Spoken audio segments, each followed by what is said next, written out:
So good morning guys. तो चलिए start करते हैं आज के यानी कि 14 जून के इंपॉर्टेंट करंट अफेयर्स को। देखिए हमारा पहला प्रश्न क्या है कि अभी हाल ही में किसे मई महीने के लिए ICC men's player of the month चुना गया?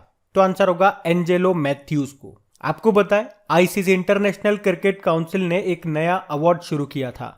हर महीने वो एक तो पुरुषों में और एक महिलाओं में प्लेयर ऑफ द मंथ चुनता है।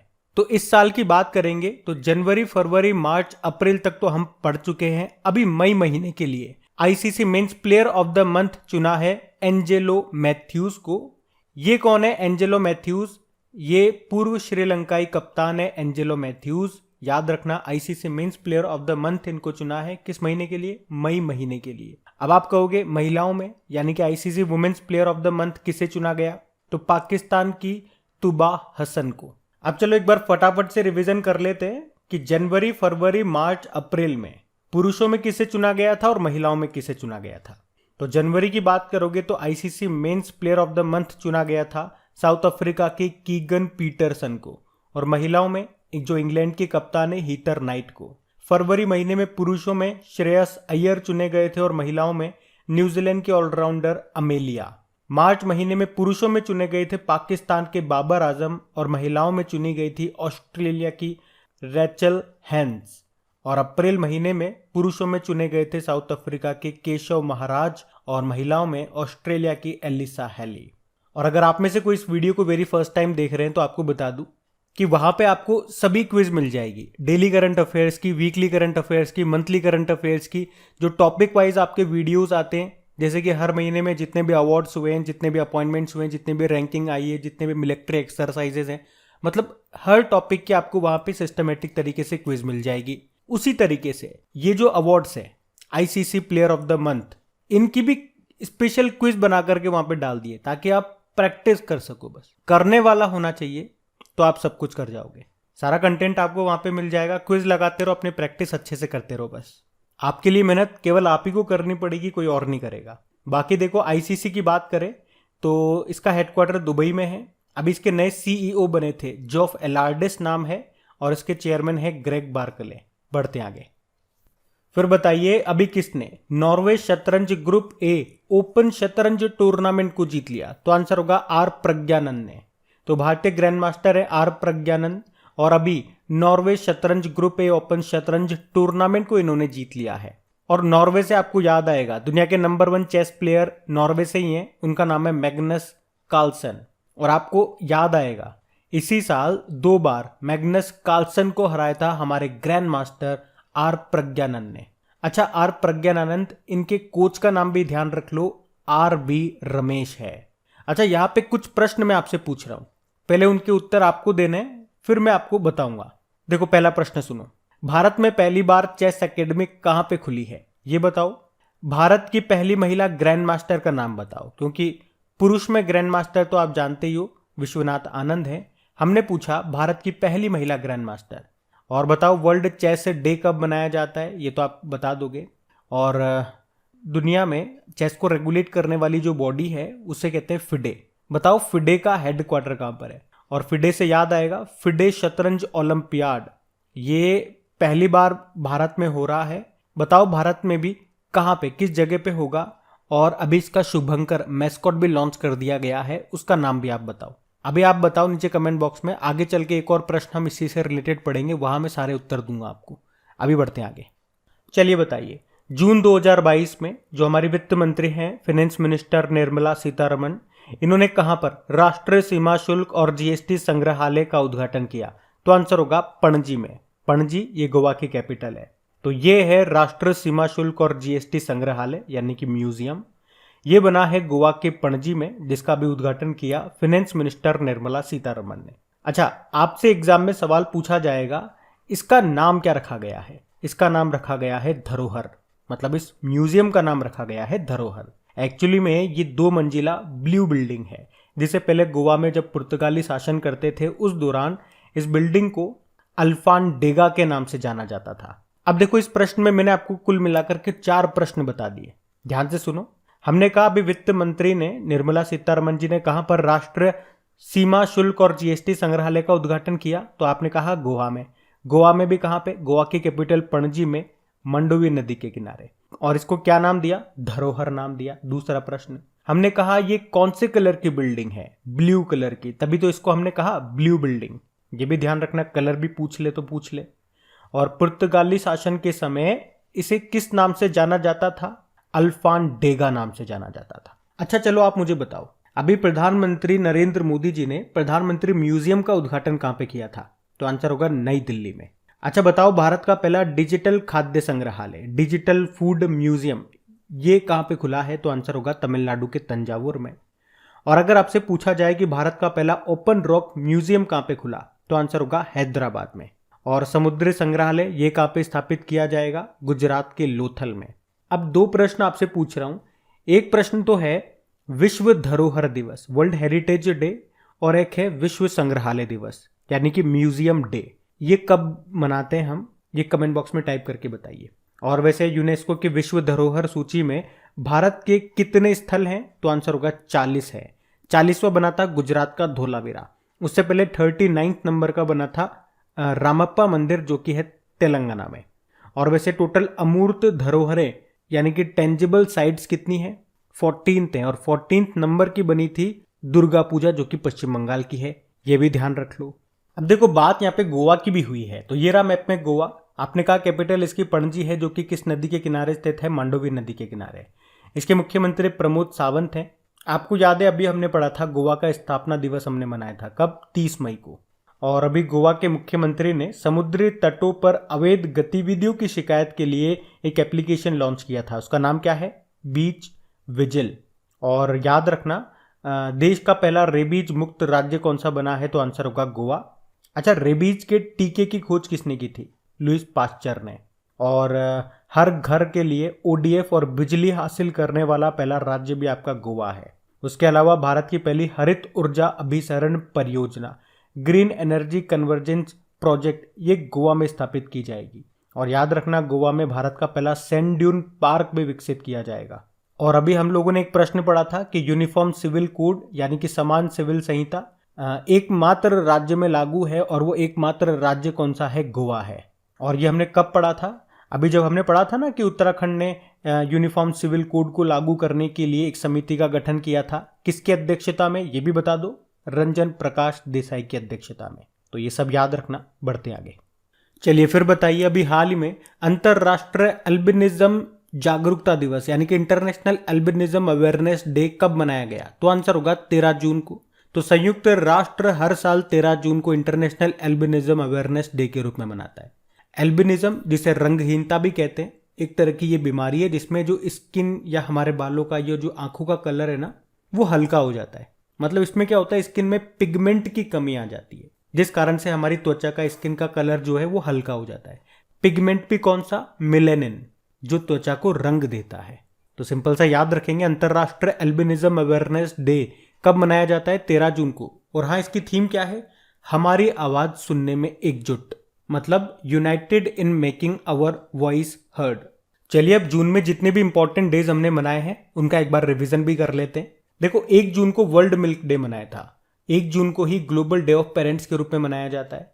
3 जून को वर्ल्ड साइकिल डे के रूप में मनाया गया। 5 जून को वर्ल्ड एनवायरनमेंट डे मनाया। और 7 जून को विश्व खाद्य सुरक्षा दिवस, वर्ल्ड फूड सेफ्टी डे मनाया। 8 जून को विश्व महासागर दिवस, वर्ल्ड ओशियन डे मनाया। 8 जून को हमने वर्ल्ड ब्रेन ट्यूमर डे के रूप में भी मनाया था। और अभी 12 जून को बाल श्रम के खिलाफ विश्व दिवस, world day against child labour के रूप में मनाया। और अब ये 13 जून को इंटरनेशनल एल्बिनिज्म अवेयरनेस डे मनाया। तो ये जून के सारे इंपॉर्टेंट डेज है, इनको याद रखना आप। बढ़ते आगे। चलिए बताइए, अभी हाल ही में भारत के 74वें यानी कि 74th नंबर के ग्रैंड मास्टर कौन बन गए हैं? तो आंसर होगा राहुल श्रीवास्तव पी। तो तेलंगाना से हैं ये राहुल श्रीवास्तव पी, और ये भारत के अभी 74वें नंबर के ग्रैंड मास्टर बन गए हैं। इनसे पहले भरत सुब्रमण्यम, ये देश के 73वें 73rd नंबर के ग्रैंड मास्टर थे। और हमारे सबसे पहले ग्रैंड मास्टर कौन थे? पुरुषों में बात कर रहे हैं तो विश्वनाथ आनंद थे। 1988 में बने थे वो भारत के पहले ग्रैंड मास्टर। और फिर आपको याद होगा 1991-92 में पहला राजीव गांधी खेल रत्न पुरस्कार, भारत का सर्वोच्च खेल सम्मान, ये इन्हीं को मिला था। लेकिन अभी आप जानते हो इस खेल पुरस्कार का नाम बदल दिया गया, मेजर ध्यानचंद कर दिया गया, मेजर ध्यानचंद खेल रत्न पुरस्कार। और इसमें पुरस्कार की राशि को भी बदल दिया, पहले 7.5 लाख रुपए मिलते थे, अभी 25 लाख रुपए मिलते हैं। अच्छा, इनकी बायोग्राफी का नाम क्या है? विश्वनाथ आनंद की बायोग्राफी है माइंड मास्टर। और देखो, चेस से रिलेटेड स्टार्टिंग में मैंने कुछ प्रश्न आपसे पूछे थे, उम्मीद करूंगा आपने कमेंट बॉक्स में टाइप करा होगा। अब मिलान करना। पहला प्रश्न आपसे पूछा था, भारत में पहली बार चेस एकेडमी कहाँ पे खुली है? तो उड़ीसा की कैपिटल भुवनेश्वर में। भारत की पहली महिला ग्रैंड मास्टर कौन थी? तो आंसर होगा एस विजयलक्ष्मी थी। और अगर आपसे पूछ ले अभी भारत की 23वीं नंबर की महिला ग्रैंड मास्टर कौन बनी थी? तो फिर आंसर हो जाएगा प्रियंका नुटक्की, या आंध्र प्रदेश के विजयवाड़ा से है, ये भी ध्यान रखना। आपसे पूछा था वर्ल्ड चेस डे कब मनाया जाता है? 20 जुलाई को मनाते हैं। और चेस को रेगुलेट करने वाली बॉडी है फिडे, जिसका हेडक्वार्टर है लुज़ेन, स्विट्जरलैंड में। फिडे से हमने एक प्रश्न बनाया था कि फिडे शतरंज ओलंपियाड इस साल पहली बार भारत में होगा, इसी साल होगा। कहाँ पे? चेन्नई में होगा। और अभी 2-4 दिन पहले तो हमने पढ़ा था, अभी जो तमिलनाडु के मुख्यमंत्री हैं एम के स्टालिन, उन्होंने इसके शुभंकर का लॉन्च किया था, शुभंकर को। और उस शुभंकर का नाम क्या है? थम्बी। तो वो भी आपको याद होना चाहिए। अच्छा, एक करंट अफेयर्स का प्रश्न आपसे और पूछता हूं कि अभी दुनिया के सबसे उम्र दराज शतरंज ग्रैंड मास्टर का निधन हो गया, अभी 100 वर्ष की उम्र में उनका निधन हो गया, क्या नाम था उनका? तो आंसर कर देना, यूरी एवरबक उनका नाम था। उसके अलावा देखो, कई बार ये प्रश्न भी पूछा जाता है कि जो आपका चेस बोर्ड होता है उसमें टोटल नंबर ऑफ स्क्वायर्स ये कितने होते हैं? तो फिर आंसर याद रखना 204 होते हैं। बढ़ते आगे, चलिए फिर बताइए अभी किसने अजरबैजान फार्मूला 1 ग्रैंड प्रिक्स का खिताब जीत लिया? तो आंसर होगा मैक्स वर्स्टपन ने। आप जानते हो रेडबुल के ड्राइवर है मैक्स वर्स्टपन, ये नीदरलैंड के रहने वाले हैं और अभी इन्होंने ही अजरबैजान फार्मूला 1 ग्रैंड प्रिक्स का खिताब जीत लिया है। अच्छा चलो, 2022 में जितनी भी फार्मूला 1 रेसेज हुई हैं एक बार मैं आपको रिवाइज करवा देता हूँ। ये जो अजरबैजान है ये 8वें नंबर की है, तो इससे पहले 7 कौन कौन सी हो गई और किसने जीती है? चलो रिवाइज करते हैं। सबसे पहले इस साल की हुई थी बहरीन ग्रैंड प्रिक्स, जिसको चार्ल्स लेक्लर्क ने जीता था। चार्ल्स लेक्लर्क ये फेरारी के ड्राइवर है। फिर उसके बाद सऊदी अरब ग्रैंड प्रिक्स हुई थी, उसको मैक्स वर्स्टपन ने जीता, आपने कहा रेडबुल के ड्राइवर है। तीसरी हुई थी ऑस्ट्रेलियन ग्रैंड प्रिक्स, उसको चार्ल्स लेक्लर्क ने जीत लिया। फिर हुई थी एमिलिया रोमाग्ना ग्रैंड प्रिक्स, उसको मैक्स वर्स्टपन ने जीता। फिर हुई थी मियामी ग्रैंड प्रिक्स, उसको भी मैक्स वर्स्टपन ने जीता था। फिर स्पेनिश ग्रैंड प्रिक्स हुई, उसको भी मैक्स वर्स्टपन ने जीता। फिर मोनाको ग्रैंड प्रिक्स हुई, उसको सर्जियो पेरेज ने जीता था, जो कि रेडबुल के ड्राइवर है। और अभी आप पढ़ रहे हो अजरबैजान ग्रैंड प्रिक्स, इसको मैक्स वर्स्टपन ने जीत लिया। चलो एक प्रश्न मैं आपसे पूछूंगा, अभी Laureus sportsman of the year 2022 किसे चुना गया था? साथ में ये भी बताओ स्पोर्ट्स वुमेन किसे चुना गया था, ये भी बता दो। हम बढ़ फिर आपको बताना है अभी हाल ही में 2023-24 के लिए यूनाइटेड नेशन सिक्योरिटी काउंसिल के अस्थायी सदस्य के रूप में 5 देशों को चुना गया। अब आपको ऑप्शन दिए गए हैं ये 4, आपको बताना है कि इनमें से वो एक कौन सा नहीं है। तो आंसर होगा भारत। तो हमने क्या कहा कि अभी यूनाइटेड नेशन सिक्योरिटी काउंसिल में नॉन परमानेंट मेंबर के रूप में 5 देश शामिल होंगे। किस वर्ष के लिए? 2023 और 24 के लिए। और वे 5 देश कौन से हैं? इक्वाडोर, जापान, माल्टा, मोजाम्बिक और स्विट्जरलैंड। आप जानते हो यूनाइटेड नेशन सिक्योरिटी काउंसिल के टोटल मेंबर कितने हैं? 15 हैं। 5 जिसमें परमानेंट मेंबर है जिनके पास वीटो पावर है, और 10 नॉन परमानेंट हैं। जो परमानेंट हैं वो कौन कौन से हैं? यूएस, चाइना, रशिया, इंग्लैंड और फ्रांस। जो नॉन परमानेंट मेंबर हैं वो 10 हैं। इनका कार्यकाल 2 साल का होता है, 2-2 साल में ये चेंज होते हैं। अब आप कहोगे ये 5 नए देश आ रहे हैं तो 5 जाएंगे भी तो सही। तो ये 5 जो देश आएंगे वो किन 5 देशों की जगह लेंगे? भारत, आयरलैंड, केन्या, मैक्सिको और नॉर्वे। ये अभी 2021 और 2022 के लिए इसके मेंबर बने थे। अब जैसे 2022 के लास्ट में इनका कार्यकाल पूरा हो जाएगा, 1 जनवरी 2023 से ये नए 5 देश इसमें शामिल हो जाएंगे। यहाँ पे देखो एक प्रश्न ये बन सकता है कि भारत की जगह कौन सा देश आ रहा है? तो जापान आ रहा है। और इन 5 देशों में से आप ये भी याद रख सकते हो जो मोजाम्बिक है वो इसका पहली बार मेंबर बन रहा है। अच्छा मुझे बताओ विश्व की लघु संसद किसे कहते हैं? यूनाइटेड नेशन जनरल असेंबली को, संयुक्त राष्ट्र महासभा को, जिसमें टोटल मेंबर कंट्रीज कितने हैं? 193 हैं। और इसके अध्यक्ष कौन है? मालदीव के जो विदेश मंत्री हैं अब्दुल्ला शाहिद, वो हैं। और अगर मैं आपसे पूछूं कि यूनाइटेड नेशन जनरल असेंबली की पहली महिला अध्यक्ष कौन थी? ये बड़ा इंपॉर्टेंट क्वेश्चन है। तो आंसर होगा विजय लक्ष्मी पंडित। ये भी ध्यान रखना, आप बढ़ते आगे। चलिए बताइए, जून 2022 में विश्व व्यापार संगठन वर्ल्ड ट्रेड ऑर्गेनाइजेशन का 12वां मंत्री स्तरीय सम्मेलन ये कहां पे शुरू हुआ? तो आंसर होगा जेनेवा, स्विट्जरलैंड में। तो वर्ल्ड ट्रेड ऑर्गेनाइजेशन का ये 12वां मंत्री स्तरीय सम्मेलन है जो कि स्विट्जरलैंड के जेनेवा में, जो वर्ल्ड ट्रेड ऑर्गेनाइजेशन का हेडक्वार्टर है, वहीं पे शुरू हुआ है। देखो, ये हर 2 साल में होता है। एक्चुअली में ये जो 12वां सम्मेलन है ये 2020 में कहाँ पे होना था? कजाकिस्तान में, लेकिन कोविड-19 महामारी के कारण नहीं हो पाया, स्थगित कर दिया गया था, तो ये अभी आयोजित किया गया। देखो, वर्ल्ड ट्रेड ऑर्गेनाइजेशन की बात करते हैं तो इसका हेडक्वार्टर कहाँ पर है? जेनेवा, स्विट्जरलैंड में है, आपने कहा। टोटल मेंबर कंट्रीज इसमें 164 हैं और सबसे नवीनतम कौन सा है? अफगानिस्तान है। और इसकी पहली महिला डायरेक्टर जनरल का नाम है नागोजी ओंकाजा-इवेला, ये नाइजीरिया से हैं। अभी आपको याद होगा, करंट अफेयर्स का प्रश्न बता रहा हूँ, सुनना ध्यान से, कि अनवर हुसैन शेख को WTO की व्यापार पर तकनीकी बाधाओं पर समिति का अध्यक्ष बनाया गया था। किसको? अनवर हुसैन शेख को। याद रखना, ये बढ़ते आगे। फिर बताइए, अभी जून 2022 में किस जिला प्रशासन ने नन्ही परी कार्यक्रम को शुरू किया? तो आंसर होगा उत्तर पश्चिमी दिल्ली। तो अभी नॉर्थ वेस्ट दिल्ली जिला प्रशासन के द्वारा ये नन्ही परी कार्यक्रम शुरू किया गया।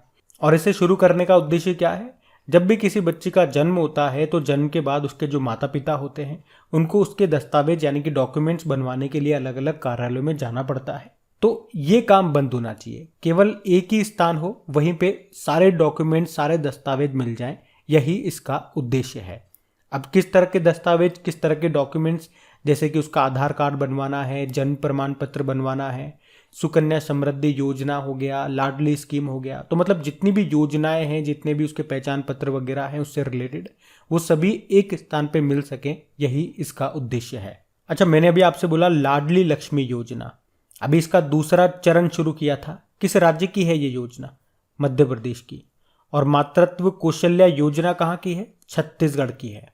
और देखो, दिल्ली की बात है तो आपको याद होना चाहिए, अभी तीसरा ग्लोबल ऑर्गेनिक एक्सपो 2022 ये कहाँ पे हुआ? नई दिल्ली में। भारत का सबसे बड़ा ड्रोन महोत्सव का आयोजन कहाँ पे हुआ? नई दिल्ली में। और अभी MSME मंत्री ने कहाँ पर पहला खाद्य उत्कृष्टता केंद्र का उद्घाटन किया? तो भी आंसर होगा दिल्ली। और सबसे इंपॉर्टेंट पॉइंट कि अभी दिल्ली के नए उपराज्यपाल कौन बन गए? विनय कुमार सक्सेना। अभी यहीं पे मुख्यमंत्री सीवर, अभी दिल्ली में ही मुख्यमंत्री मुफ्त सीवर कनेक्शन योजना शुरू हुई थी। दूसरा खेलो मास्टर्स गेम्स 2022 का आयोजन नई दिल्ली के त्यागराज स्टेडियम में हुआ। और अभी भारत का पहला ई-वेस्ट इको पार्क ये कहाँ पे खोला गया? तो दिल्ली में।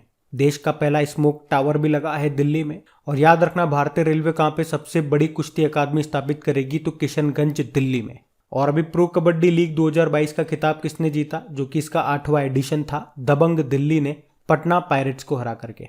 अच्छा, दिल्ली जो है ये भारत की राजधानी कब बनी थी? घोषणा तो इसकी 1911 में हो गई थी, लेकिन बनी कब थी? 1912 में। याद रखना, ये सब बढ़ते आगे। फिर बताइए, अभी टेस्ट क्रिकेट में 650 विकेट लेने वाले पहले तेज गेंदबाज कौन बन गए? तो आंसर होगा जेम्स एंडरसन। तो इंग्लिश पेसर यानी कि तेज गेंदबाज हैं जेम्स एंडरसन। अभी इन्होंने न्यूजीलैंड के खिलाफ दूसरे टेस्ट की दूसरी पारी में टॉम लैथम का विकेट लेते हुए इतिहास रच दिया। एंडरसन का ये 650वां टेस्ट विकेट है और इस मुकाम तक पहुंचने वाले वे पहले तेज गेंदबाज बन गए हैं। वैसे अगर जनरली आप बात करोगे तो टेस्ट में सर्वाधिक विकेट लेने के मामले में ये तीसरे नंबर पर है, यानी कि तीसरे गेंदबाज है। मुथैया मुरलीधरन और शेन वॉर्न उनसे आगे हैं, लेकिन तेज गेंदबाजी में आप देखोगे तो ये पहले स्थान पर आ गए। अच्छा, अभी डैरन सेमी के बारे में आपने पढ़ा था, वेस्ट इंडीज के पूर्व कप्तान थे ये। अभी पाकिस्तान ने इनको सम्मान दिया था, कौन सा? सितारा ए पाकिस्तान। और यजुवेंद्र चहल आप जानते हो, पर्पल कैप मिली है इन्हें, राजस्थान रॉयल के हैं। अभी IPL जो 2022 वाला था, 15वां एडिशन, तो जो कि भारत में हुआ था, उसको गुजरात टाइटन ने जीत लिया राजस्थान रॉयल को हरा करके। अब आपके लिए प्रश्न ये हो जाता है कि पर्पल कैप तो आपने देख लिया, यजुवेंद्र चहल, और आपको बताना है ऑरेंज कैप किसने जीती है। हम बढ़ते आगे। चलिए बताइए, राजेश एक्सपोर्ट्स लिमिटेड ये किस राज्य में देश का पहला इलेक्ट्रॉनिक डिस्प्ले प्लांट स्थापित करने जा रहा है? तो आंसर होगा तेलंगाना में। तो अभी राजेश एक्सपोर्ट्स ने तेलंगाना में देश का पहला इलेक्ट्रॉनिक डिस्प्ले प्लांट स्थापित करने के लिए $3 अरब का निवेश करने की सहमति जताई है। ये इलास्ट के माध्यम से निवेश कर रहा है। ये एक इकाई है, यूनिट है, जिसे डिस्प्ले और इलेक्ट्रिक वाहन जैसे उत्पाद बनाने में विविधता लाने के लिए शामिल किया गया है। राजेश एक्सपोर्ट्स लिमिटेड के बारे में बात करेंगे तो ये एक भारतीय बहुराष्ट्रीय गोल्ड रिटेलर है। ये जो कंपनी है सोने और गहनों की रिफाइनिंग, डिजाइनिंग और बिक्री करती है। बात तेलंगाना की है तो ये रहा मैप में तेलंगाना। देखो, तेलंगाना की कैपिटल हैदराबाद हो गई। हैदराबाद किस नदी के किनारे स्थित है? तो आपने कहा मूसी नदी के किनारे। और आपको याद आएगा कि भारत में अपनी तरह का पहला फ्लो केमिस्ट्री टेक्नोलॉजी हब ये कहाँ पे स्थापित किया गया? तो हैदराबाद में ही। अभी मुंबई और हैदराबाद को tree city of the world के रूप में भी मान्यता दी गई थी 2021 के लिए।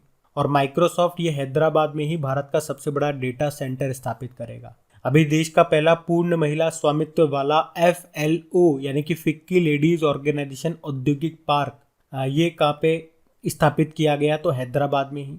हैदराबाद में ही आपको स्टैचू ऑफ इक्वलिटी मिल जाएगी, जिसका उद्घाटन अभी फरवरी में किया था प्रधानमंत्री नरेंद्र मोदी ने। ये स्टैचू किसकी है? संत रामानुजाचार्य जी की 216 फीट ऊंची स्टैचू है। और भारत का पहला ओपन रॉक संग्रहालय ये भी आपको मिलेगा हैदराबाद में ही। उसके अलावा भारत का पहला ट्रांसजेंडर कम्युनिटी डेस्क कहाँ पे खुला? तो ये भी खुला है हैदराबाद में। तो अकेले हैदराबाद से इतने सारे इंपॉर्टेंट करंट अफेयर्स के आपके क्वेश्चन बन जाते हैं।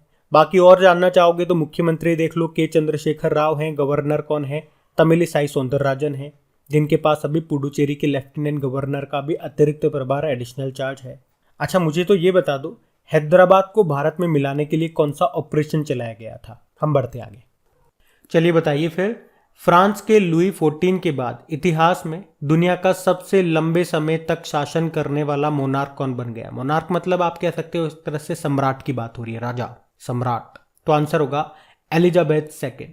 तो ब्रिटेन की महारानी है एलिजाबेथ सेकेंड, और ये भी फ्रांस के लुई 14 के बाद इतिहास में दुनिया की दूसरी सबसे लंबे तक राज करने वाली मोनार्क बन गई है।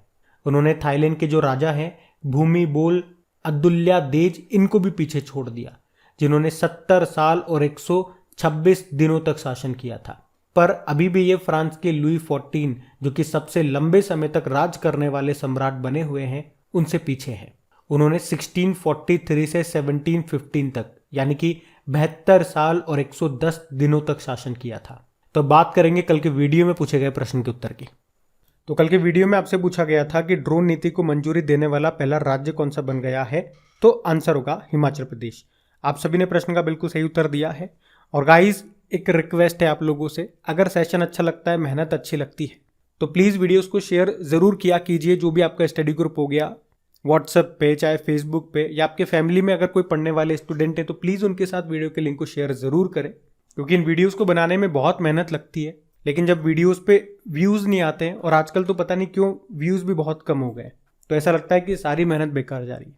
तो आप तो पढ़ाई करने वाले स्टूडेंट हैं, आप तो मेहनत की कीमत समझते हैं, क्योंकि जब लोग देखते हैं, उनको अच्छा लगता है, उनको हेल्प मिलती है, तो हमें भी मोटिवेशन मिलता है, और आगे से आगे आप लोगों के लिए चीज़ें करने में हमें भी मज़ा आता है। तो मतलब आप इसे शेयर करोगे तो घूम फिर करके उसका फ़ायदा, उसका बेनिफिट आप ही को मिलने वाला है।